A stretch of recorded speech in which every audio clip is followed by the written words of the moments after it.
जय हिंद मेरे प्यारे साथियों, कैसे हो आप सभी। आशा करता हूँ सब अच्छे होंगे और अपनी पढ़ाई बहुत अच्छे से कर रहे होंगे। तो आज बात करेंगे हम आरपीएफ कांस्टेबल की। जो मैथ में बहुत सारे बच्चे परेशान हो रहे हैं कि सर मैथ में इसको नहीं कर पा रहे हैं। और वास्तव में जब तक आप आरपीएफ कांस्टेबल में अगर चाहते हो सिलेक्शन लेना, तो चाहे आपका 35 नंबर का आए चाहे 40 नंबर का मैथ आए, जब तक आप 35 में 35 या 40 में 40 नहीं करते हो, वैसे तो यहाँ तक है 35 में आएगा, लेकिन शायद आरपीएफ की 7 या 8 साल बाद एग्ज़ाम होने जा रहा है, भर्ती आई है, तो शायद कुछ चेंज होने को देख सकते हैं। लेकिन मेरे हिसाब से 35 ही है सिलेबस में। लेकिन सिलेबस में अभी आप लोग रीजनिंग देखोगे तो वो जैसे कुछ क्वेश्चंस होंगे आपको, तो वो रीजनिंग में ऐड हो जाते हैं, ठीक है। तो मैथ के केवल आप लोगों को 35 क्वेश्चन ही देखने को मिलेंगे, ठीक है। अगर मैं सबसे पहले बात करूँगा आरपीएफ के मैथ की, तो आप लोगों को अभी 2 महीने का टाइम है, ठीक है। और जो बच्चा बिल्कुल शुरू से करना चाहेगा तो वो भी कर सकता है, 30 में से 30 या 35 में से 35, ठीक है। सबसे पहले आप लोगों को डेली, और देखो सबसे बेस्ट ये है आरपीएफ में अर्थमेटिक ही पूछा जाता है, ठीक है। और अर्थमेटिक में अगर मैं आपको 8 या 9 चैप्टर ऐसे बताऊंगा, जिसमें आप लोग अगर 8 या 9 चैप्टर जो मैं बताने जा रहा हूँ उनको आप कर लेते हो, तो आप बेस्ट स्कोर कर सकते हो, ठीक है। अगर सबसे पहले मैं बात करूँगा चैप्टरों की, तो सबसे पहले टाइम एंड वर्क, परसेंटेज, और हाइट एंड डिस्टेंस, टाइम जो रेल वाले सवाल आते हैं।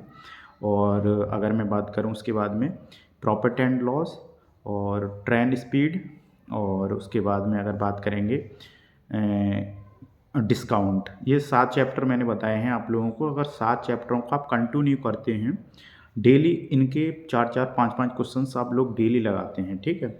एक बार तो आप लोगों ने सिलेबस कवर कर ही लिया होगा, अगर नहीं किया है तो आप एक बार इन चैप्टरों को, जो मैंने 7-8 चैप्टर बताए हैं, इन्हें एक बार ज़्यादा से ज़्यादा 7 या 8 चैप्टर हैं, अगर चाहोगे 2-2 3-3 घंटा पढ़ के कांस्टेबल के हिसाब से अगर चाहोगे कवर कर सकते हो, ठीक है।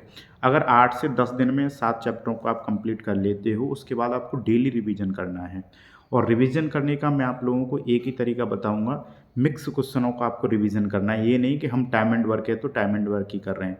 प्रॉफिट एंड लॉस, डिस्काउंट, सारे चैप्टर जितने में हैं डेली आपको हर चैप्टर का 1 या 2 क्वेश्चंस डेली लगाना है। सबसे बेस्ट तरीका है रिवीजन करने का, ठीक है। अगर आप रिवीजन रीजनिंग का भी करते हो तो यही बेस्ट तरीका है, क्लॉक से लगाओ। यानी आपको ये है कि 7-8 चैप्टरों को एक साथ एक दिन में रिवीजन करना है, ठीक है। अगर आपके कुछ चैप्टर कंप्लीट होते हैं और डेली उन्हीं चैप्टरों को अगर आप लोग घुमा के करोगे, तो आपका बहुत स्ट्रांग हो जाएगा, मैथ हो चाहे रीजनिंग हो, ठीक है भाई। तो सबसे पहले मेरा कहने का मतलब यही है, जो मैंने ये चैप्टर बताए हैं इनको आप अच्छे से बार बार रिवीजन करो। मैथ में अगर स्कोर आप अच्छा करना चाहते हो, सबसे बेस्ट तरीका है ज़्यादा से ज़्यादा प्रैक्टिस करो, ज़्यादा से ज़्यादा मॉक लगाओ, और कुछ नहीं है, ठीक है। ना तुम्हें कुछ करना है, कैलकुलेशन आपकी अच्छी जब ही होगी जब आप प्रैक्टिस करोगे। कैलकुलेशन बोलते हैं बहुत सारे लोग कि आपको कैलकुलेशन अच्छा करना चाहिए, कि 40 तक पहाड़े याद करो, कि टेबल याद करो, कुछ भी नहीं होता, ठीक है। सबसे मेन होता है प्रैक्टिस। जितनी आप प्रैक्टिस करोगे उतना आपका निखर के आएगा, मैथ हो चाहे रीजनिंग, ठीक है। वहीं पे आप बात करेंगे जीएस की, तो जीएस की मैं आप लोगों को बता चुका हूँ पहले ही, ठीक है। तो छोटी वीडियो अगर मैं बनाता हूँ तो इसका मतलब ये नहीं कि आप लोगों के लिए कुछ फ़ायदा नहीं होगा, फ़ायदा है। अगर जो मैंने बताया आपको मैथ को रिवीजन करने का तरीका, अगर आप डेली ऐसे करते हो तो आप लोगों का बहुत बेस्ट हो जाएगा मैथ, ठीक है। 35 में 35 जो भी आप कर पाओगे, तो और सिलेक्शन जब भी होगा जब आप 35 में कम से कम 30 या 33 प्लस करके आओगे। क्योंकि भाई देखो, अगर रीजनिंग और मैथ में हम पूरा पूरा स्कोर करेंगे और वहीं पे हम उसके लिए छोड़ देंगे जीएस के लिए, तो आपका 110% सिलेक्शन हो जाएगा। और अभी टाइम है, ज़रूरी नहीं है कि आपका पेपर मार्च में ही हो आरपीएफ वाला।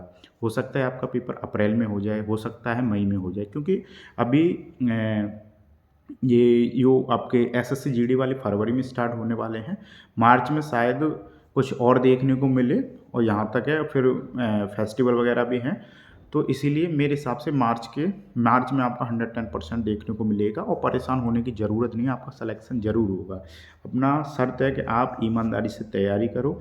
डेली मैथ के लिए अगर आपका वीक है मैथ, तो डेली आप 2 से 3 घंटे देना स्टार्ट कर दो, ठीक है। चैप्टर जो मैंने बताए हैं 7-8 चैप्टर हैं अर्थमेटिक के, और कांस्टेबल का पेपर है, कांस्टेबल के हिसाब से आएगा, ठीक है। अगर आप लोग प्रीवियस ईयर भी देखोगे तो आपको पता चलेगा कि हाँ कैसे कैसे क्वेश्चंस आते हैं, ठीक है।